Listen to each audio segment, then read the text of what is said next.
How's it going out there? It's September 29th. I'm Frank Curzio, host of the Wall Street Unplugged podcast, where I break down the headlines and tell you what's really moving these markets. So this format, just do an interview, great interview set up coming up. Today we have someone very special going to join us, and it is Joe Davide, who is my nephew. Now, if you're new to this podcast, Joe is a Gen Zer, right? Which is seeing an explosion in this demographic when it comes to investing, like through Robinhood, crypto, Coinbase, the Reddit crowd, GameStop, AMC. I had Joe on twice, and the last time was about 6 months ago. And we were tracking his trades, going over his portfolio, and just some of the mistakes, some of the questions he asked. And we had so much positive feedback. It was just some of the things that he was doing, other investors were doing. We had a lot of young investors emailing. They were like, I love that interview. And Joe did a fantastic job of, checking his ego at the door and just saying, how do I get better and stuff. And I wanted him to come back, and this way we could track, see how his portfolio is doing, a lot of crazy stocks and stuff like that. But let's bring in Joe. Joe, thanks so much for coming on. It means a lot. And it means a lot to the audience because, again, they loved those segments, which surprised me. And I said, okay, let's see if we could just break this down, go into your portfolio, see what we can do to make it better. And it turned out to be, a hugely, watch segment because we have this on our YouTube.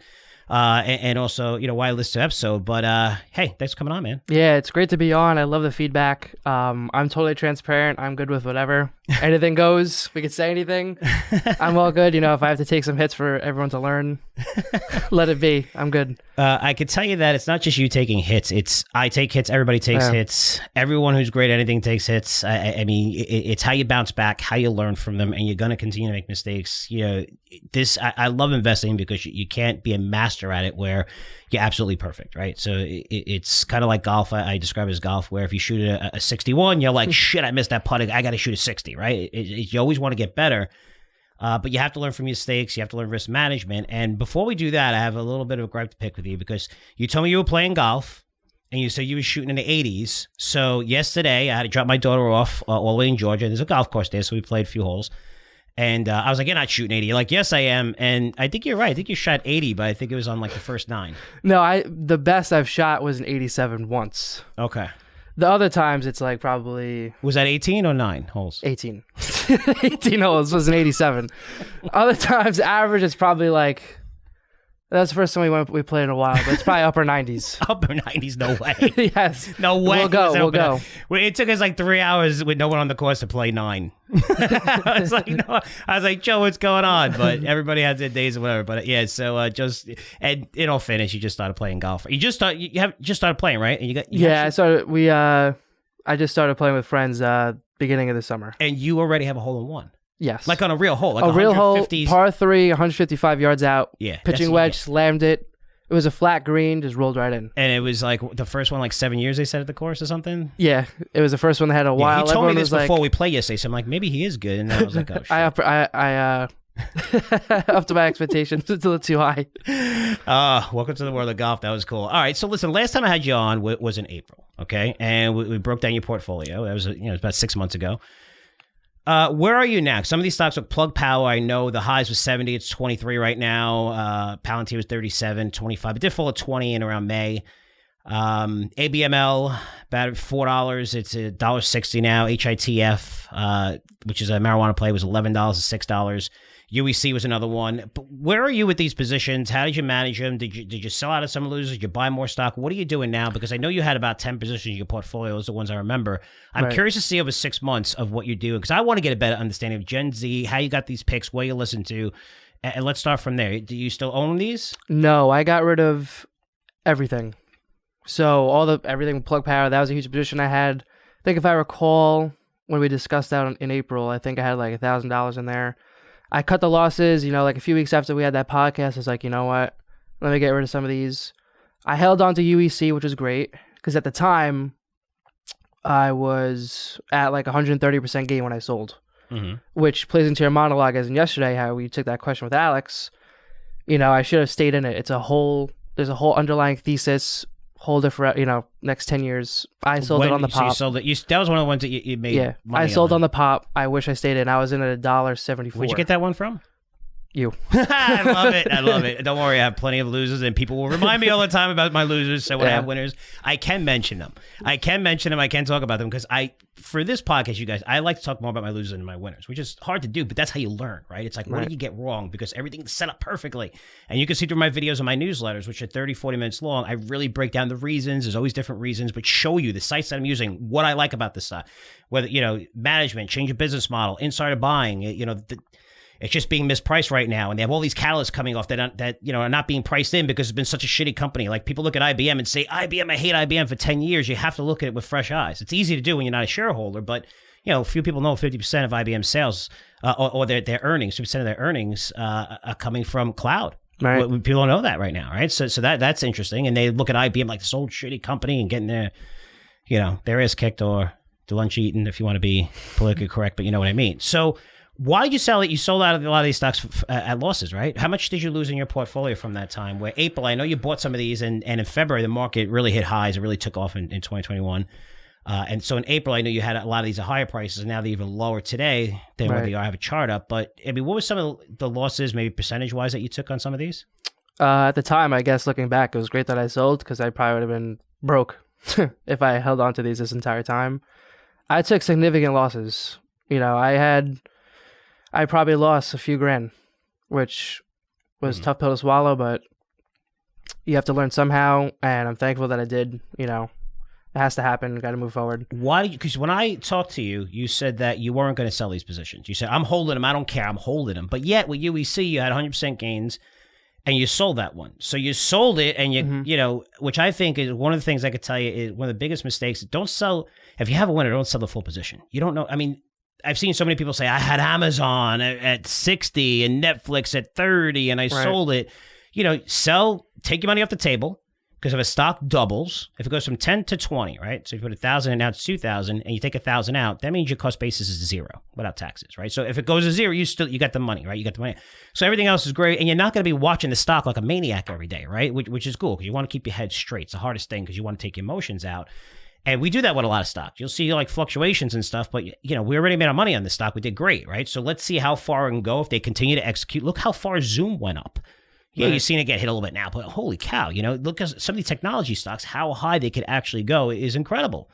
Some of these names. So, but why? What made you sell your it seems like you sold your winner and you also sold the loser. Why did you sell your losers for? Because you told me, I think last time, that you were actually going to hold them for you were like dead set, like I'm holding them. I was talking about opportunity cost because now you have dead money. That's the shit you're going to watch the most in your portfolio. You're going to look at that and be like, why is it down 5%? Why is it down 10%? Holy shit. In the meantime, there's a million other things going on with the markets. There's so many things that are cool. There's uranium that exploded. There's just, new issues coming out, and whether it's a SPAC or whatever, you're going to just different things to invest in. But when you have losers in your portfolio and you don't have stop losses is not a perfect science, guys. But what it does is it tells you to sell, no questions asked, and you're out of the freaking stock. And I can't tell you, there's a lot of stocks that have fell below that and then took off again. Okay, fine. You can always get back into them. But there's also stocks that I know that fell below that and fell another 60%. And that destroys your portfolio. That's called risk management. So, what made you sell them? Because last time it seemed like you were like, hey, I'm holding these forever. And then, you kind of sold them pretty quick in May. And, that was kind of like when these things really, I don't want to say bottomed out because they were down a lot, but, they really got nailed. Yeah, they got nailed. I gave it a week to think it over, slept on it. And it's just like emotionally draining to see that you didn't set any stop losses. I didn't have any share, UEC, I should have literally kept 100 shares. I just sold the entire thing. I sold UEC to offset some of the losses. So I said, I just sold everything, just was going to go on a clean slate. I did say I was going to hold it forever. And then after a week, I was like, you know what? Forever in a week is a big difference. Exactly. It's a big difference. I said, good thing. It's not like, I hold it for 2 years instead of forever, but you're like a week. So how did you get these stocks in the first place? Because these are some of the names. Like, how did you see them? How did you find them? At the time, it was all over my social media. I looked them up. Did some basic research, nothing crazy. Just social media, like what? Like on YouTube, Instagram, YouTube. Just regular kids like giving these stocks away. No, larger channels. It's not like they're gonna recommend this and be like, oh, I'm gonna go buy it. I would look it up, vet it out. I thought I liked the idea at the time. Mm-hmm. Everything was, it was like in a bullish market, and I went through with it, and then I got slammed. Months later. Yeah, and unfortunately, even in our business, the things that sell the most are the things that are most exciting. Exactly. Right? Yeah. So I was excited about it. I bought it. Nobody wanted to buy oil 2 Right. years ago. Nobody wanted to buy uranium, even though uranium's been a really shitty market for a long time. But still, talk about it 2 years ago, people were like, whatever. And now when it explodes, everyone's like, oh, uranium, I want to get into it. I love it. In our business, it's like when something goes, it's like space, the ESG, like people want to just, totally go on board when things are exciting instead of really doing their research and going in before, when everybody hates them, which is, that's a big part of investing. If you're investing in something that everybody hates, it's going to be really cheap. Right. You got to figure out what's going to change. You don't just want to buy it based on valuation because it's probably going to go, lower. You want to look at the growth catalyst and, what is this company going to do? I love when I see a company that was a lot higher. So say if it was 10 and it fell to 2. I like company that was at $10. What do? They know what they did wrong. How are they going to get back there? What do they need to do? Have they gone through different cycles where they cut costs before and they know exactly where to cut? I know a lot of companies in gold and mining, like management teams that know if silver goes down to this level, this is what we're cutting. If it goes down further, we're cutting more. We're cutting employees. We're cutting expenses. So they manage through those times because when the cycle changes, that's when these things explode because your costs are a lot lower. And then you're seeing prices rise and the cycle changes. And that's when the earnings just explode. That's where you see the massive gains. What are some of the things that you own right now? Do you own anything right now? One stock or SPAC. It is eToro. The ticker symbol is FTCV. They currently have a 10.4 billion market cap. I was actually on their slides, their QT slides last night, looking everything over. They have 9.4 billion under assets. They have 23.2 million users in 100 countries. But of that 23.2 million, it's a weird number. They only have 2 million funded accounts. So I tried to look everywhere what's considered a funded account. I don't know if it's $100 you have to have in your account or it's $1, whatever it is, X amount, money. Last quarter, from Q1 to Q2, total net trading income increased from 123 million to 291 million. Amazing. 136% increase. They have, great commissions. Total commissions rose from 161 million to 362 million. Which is great numbers, but Robinhood is obviously way, way more. Do they have the total sales on there or no? Let me see. Because you're not going to find a lot of information. I'll bring this up, guys. Right? Yeah, pull it up. SPAC. And they announced this deal in March, and it's not done yet, right? It's not. So it's not done. So they announced this in March. You saw a spike for these things. Would trade around 10. They were trading a little bit of a premium because people want to get in. They're just holding companies and they're looking for companies to buy, and then they merge them together. And once they announced eToro, which is a very famous name, a lot of people know of it, big in the crypto space, trading platform and stuff like that. You stake and earn interest on your cryptos. But this thing spiked to 15 and then came down, spiked, and now it's kind of been trading sideways. But now it's at $10. Where did you buy it? So you bought it probably higher than this, right? Yeah, I got in at like $12.15. Right, $12.15. $12.15 is at $10. So you're at a loss right now. And okay, tell me. So you looked at the fundamentals of it, which is cool. Right. Yeah, keep going. So you bought it. You looked at the numbers and you said this is great. I could tell you when I did my research on this, there's a couple of things. One, eToro is a great company. Snickers is a great candy bar. It doesn't mean I want to pay $50 for Snickers, right? So you have to look. You can't. And this is one of the things. People follow Peter Lynch's advice, and I disagree with it when they say invest in what you know. Because sometimes you invest in what you know, and you're not even going to look at the valuation. And that could work in a Shopify or something like that, and fine, But you need to look at the underlying fundamental. You don't just want to buy something because you just found out about it and you learned about it and it's freaking exciting when you got to see the value it's trading at. Because I know one thing about eToro is that company's being valued at $2.5 billion 12 months ago. Not even. Right. I think it was like 7-8 months ago before they announced that in March. That's SPAC. That SPAC, I think, was like $300 they raised. So now they're going to do all pipe deals and getting everybody involved. And they're going to get in at $1, $2, $3, $4, right? So they don't give a shit if this thing goes to $7. Everybody's making money. They have to make sure the retail investor buys this. If it doesn't, SPACs don't work. Retail investors aren't buying SPACs anymore. That's why you're seeing a big crash in these things because now they have to disclose everything, their warrants, their positions. I mean, would you really buy this stock if you know that, another company came in for $200 million and they got the stock at $1 and they got warrants at $1.50, which are already in the money and they could sell out in 3 weeks, 4 weeks? No, right? They didn't have to disclose any of this shit. You usually have to. So the SEC came out and said, okay, you guys need to disclose this. This is important because warrants get exercises. What happens? They get exercised and you're seeing massive dilution. Massive dilution, right? So you could see a stock go from, it could be $15. And I showed you this too on Capital IQ. When you see some of these stocks, well, you see massive dilution, especially in marijuana names. People, acquire. It's okay if you're buying sales, but you'll see a company that went from 9 to 5 and it's still the same market cap because you massively increase shares tremendously, right? Which you just basically destroy investors. So you want to be careful. But what I realized, this is $2.5 billion valuation. Now it's $10.5 billion. What happened in 8 months to make it $10.5 billion? What happened is you inflated. This is why they love SPACs, because they inflate a company by 5x at least. They come out, they do this whole road show, and they get all these investors. It's fucking eToro. This kid's all the Reddit crowd. Everyone's going to get involved. And that's why I love what happened with Robinhood, even though it came out at $35 billion valuation and it crashed, but it did go back up again because all the Reddit crowd just started going crazy and buying it, which, that's the people you want to make money, right? Because Wall Street always makes money and they fuck everybody. But why the $10.5 billion valuation? Because yes, those numbers are great and that growth is great, but that's why it had a $2.5, $3 billion valuation. So now a $10 billion valuation, which you're buying it at, right? And it's even higher than 10 billion because you bought it at 12, right? Right. So, and now they just came out a week ago and said, what'd they say? They just came out a week ago, they're right? having issues with their F4 filing as it's going to be delayed till Q4. So, so it's going to be delayed next. So this is in March this deal was announced. And I got to tell you something. This is what scares the shit out of me with this company. The SEC came out, and the SEC came out against Coinbase. And they said you can't start your lend business, which is amazing because I've never seen the SEC come out and tell someone they can't create something. Usually they create it, they make billions, and then they take damages, right?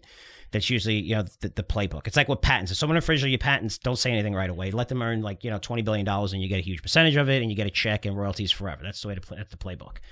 They say you can, so the lend business is, you could make money off of, holding cryptos and USDC, whatever. That business is massive. And that business is eToro. I mean, how many businesses? I covered this. Like how many? So the fact that you're making a lot of money on something that, the SEC is coming after and force the biggest company in the world to just say, hey, you can't do this because this is security. We're coming after you. And they shelved those plans.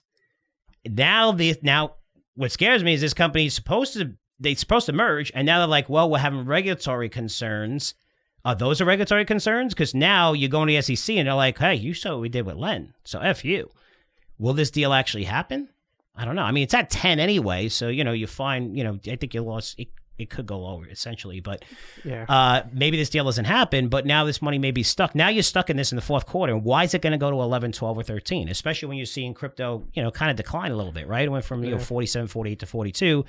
Now you're sitting on dead money. Like you could sell this thing and then wait, and once they merge, then you could probably get back in at the same price, and now you have a little bit of an opportunity, probably about 3 months, I would guess, if you want. But these are some of the things that I will look at. But remember, when you see a company that you love that is great, and I get it, and it's awesome, you have to look under the hood. I mean, you could see the most beautiful car in the world if it doesn't have an engine in it. You know what I mean? Yeah. So, you could be like, this is the greatest thing in the world. I'm going to buy it. And a lot of people buy it based on the cover. They look at it and say, wow, this is a nice car. And yet it's not going to run. It's going to cost you a fortune to get it to run. So that's one of the things that you really need to do your homework. You're fortunate where you have, access to a lot of stuff now where I didn't have access to that. My dad, right? So, he had to go to the library to research a lot of this shit. He get 10Ks in the mail, which would mail to him 3 weeks later. And annual reports and stuff. Where now you have access to this, you can get on the conference calls, you can listen to all this. I mean, that's a significant advantage. But what are some of the things that you learn? Have you gone back to those channels and listened to those people? How are you holding them accountable to the point where have they covered it and said, hey, we lost this, or did they have stops? Like, what was their risk management, or they just having fun with their channel and saying, buy this, buy this, buy this, buy this. Because a lot of times when I see that shit, what pisses me off is they don't understand the responsibility that people are listening to you. When I get something wrong, people are fucking losing money. Yeah. Right? And when they lose money, that I take it personal, right? Because they're listening to me. That's what they pay me for, to give them freaking good advice and give them good stocks and stuff like that. Right? So, broad advice. I got to be careful, not personal advice, but you know what I mean? And I think that gets lost, where a lot of people go on TV, they'll say anything, and they'll have the YouTube channel and they get lots of listeners. That guy's making a fortune through advertising. That guy's making a fortune no matter what, right? So he wants to cover like the hottest topics, but at the end of the day, it's about you and how is he helping you? How are you making money? But have you gone back to those channels at all? Did they say anything? I have. They don't say anything. I don't take advice.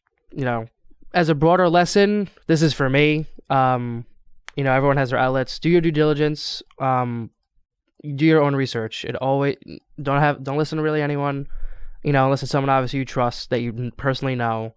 And as you were saying, to add to your point about eToro with the lending with Coinbase, I bought this in like June or July. So I saw these numbers then, I thought it was great, the Q2, now all of a sudden all this stuff's coming out about it, and I'm going to hold it. I want to see what happens. Normally now, obviously, if I was going to buy, I would not buy it now, because I found, eToro is famous because they have the copy trading feature. So you can, open a portal up, select, a investor, copy their trades, there's a whole regulatory thing about it. That's illegal in the US, which I didn't know. Yeah. So that main feature that makes it so popular is literally illegal, and eToro only has 12% of its users in the US. And that's the thing too; it has 12% of the users in the US, but they're trying to file in the US, which is a major thing, right? Yeah. So you could say, well, it only counts for 12% of revenue. You're filing here, so the SEC is going to hold you accountable, which is why they might be thinking, you know what? Maybe we do this overseas. Maybe we do something else. Maybe we do security token type thing or whatever and trade whatever. But yeah, that's the reason why even companies that do business here, especially in the crypto space, they have IO addresses, because the government just say yes or no. This way you could adjust accordingly. When you're not saying anything and you had plenty of time to think this fucking, it's $2 trillion market now, just say yes or no. Like what works, what doesn't work. This way you're going to see more and more capital come into it. But when you're on the sidelines, now you're worried and you're like, okay, what do I have to do? To the point where I can't tell you how many companies that I talked to in the crypto space that are legit, great people, management teams, and they have IO addresses, and you don't think you find out all that information on LinkedIn. They don't have like an IR page, anything, right? It's you can't really find any information out on them. I'm like, okay, which is crazy, which to me, again, more transparency, especially in crypto, is better. Joe, I will say this, man. You're coming on this podcast and you're going over your mistakes is amazing. Okay, it's incredible. You lost a couple $1,000s, not a big deal. Okay, you're working for us now. Joe's doing a lot of stuff, even on the video portion. You want to be an analyst. I said the best thing is if you're doing video and you're cutting up these videos, and we're going on TikTok, we're going on YouTube. Do again. This is more of a media company. You could see everything that we do here that I'm saying right now on our YouTube channel, which is really cool. It's really building a big audience now, but we want to just cut different clips and not make it, now it's 30 minutes each, these segments, but we want, 2-minute clips that are cool or 3-minute clips that are cool and just send them out. You're doing a lot of that stuff, which is awesome, but you're also listening to everything that's going on, the interviews, the network, and you're tied in. A couple $1,000s is not a big deal. It's the best thing to happen to you when you get your ass handed to you early on. Because you're supposed to have this big ego, and I know this, I know everything, and then you realize, and this happens, I've seen this, I'm old enough, unfortunately, to see this during cycles with the tech boom, and just, even after the credit crisis, whatever, where, people just go in on crazy shit, and they get wrecked, and on the way up, they think they're geniuses, and you have to go through that process.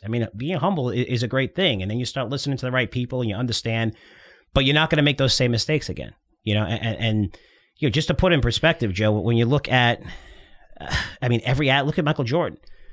He lost to the Pistons twice. He came into the league in 1984. He didn't win a championship in 1991. He got the shit kicked out of him by Detroit. So he knew what he had to do. He knew he had to get bigger, got to be strong. You had to get a good team around him. He learned, he built, and then he's like, this is what we need to do to win championships, and won, 6 MVP of all and greatest of all time.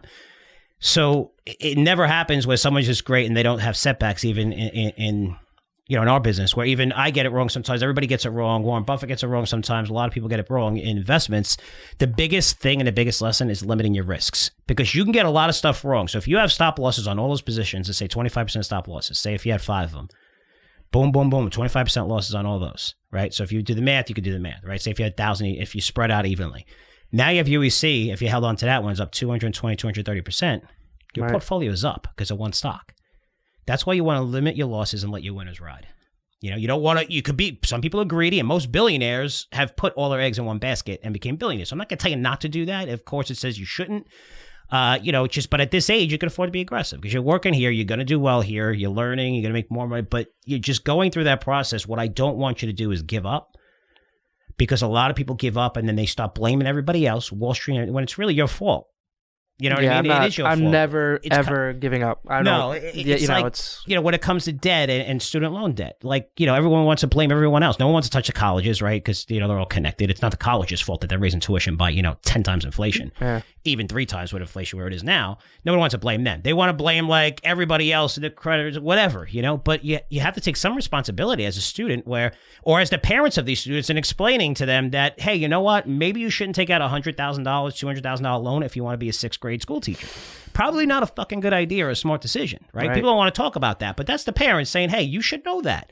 So if you're going to go into this be careful. You're not going to really make him. I'm not knocking 6th grade teachers at all or 7th grade teachers. We need great teachers, but you get the point. It's like there has to be someone saying, really, you're going to go to, Ivy League to teach students, teach kids where, you're going to be paying for debt till you're 40, 50 years old. It's crazy. Doctors are different. And there's a point with residency, you start really making a lot of money. It takes a while. You go into school, but it's there. And then, your life could be set.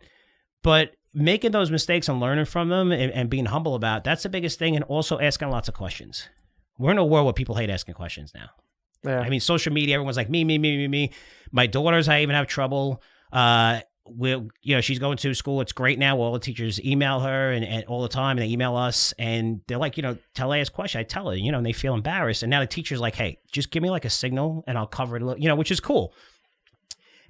But it's not easy to ask questions, right? Because you might think, well, that question's stupid or whatever. And it's not, because obviously when I have you on every single time, I get a ton of emails, which surprised me. But they were like, hey, you know what? I made the same mistakes that Joe make, and it was great that you covered that. And, you're coming up. But that's the biggest thing, is being humble. I've always been humble in this business. I've always been willing to shut up and listen to guys like Kramer, guys like my dad, guys that was smarter than me, right? And just, take everything away from them that I possibly can to limit my mistakes. And even today, I'm still like that, even with my network. It's like you never realize who you're going to come across. I mean, my electrician is brilliant to me.